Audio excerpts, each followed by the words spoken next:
எல்லாருக்கும் வணக்கங்க. என்ன பார்க்குறீங்க? உங்கள் சாத்வீகம் தான் பேசுறேன். அப்புறமா நாம எல்லாரும் நல்லவராயிடலாங்க. ஏற்கனவே நல்லவர் ஆயிருந்தீங்கன்னா, ரொம்ப சந்தோஷங்க.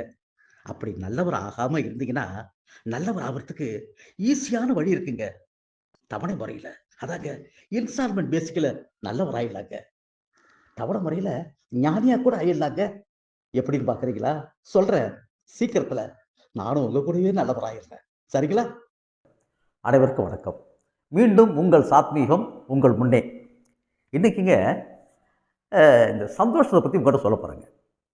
எனக்கு தெரிஞ்ச ஒரு அக்கா இருக்காங்க. அவங்களுக்கு 75, 80 வயசு இருக்குங்க. அவங்க எப்போதும் என்ன செய்வாங்கன்னா, இந்த சந்தோஷன்ற வார்த்தையை பேச்சுக்கு பேச்சு சொல்லிக்கிட்டே இருப்பாங்க. அதுவும் இடம் பொருள் ஏவல் தெரிஞ்சு கரெக்டாக சொல்லுவாங்கன்னு வச்சுங்களேன். அந்த அக்காவை பார்க்கறதுக்கு நான் போவேன்.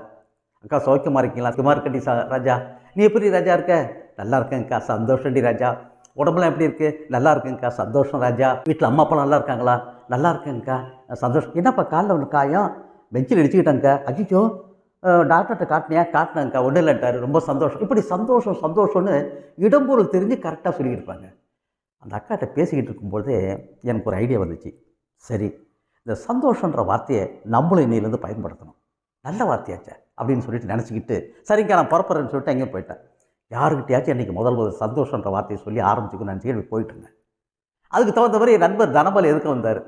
பார்த்துட்டு அவரை, தனபால்ல எப்படி இருக்கீங்க? நல்லா இருக்கீங்களான்னு கேட்டேன். எங்கே நல்லா இருக்குது, செத்துட்டா தேவலை பாடினார். ரொம்ப சந்தோஷண்ணே அப்படின்னேன்.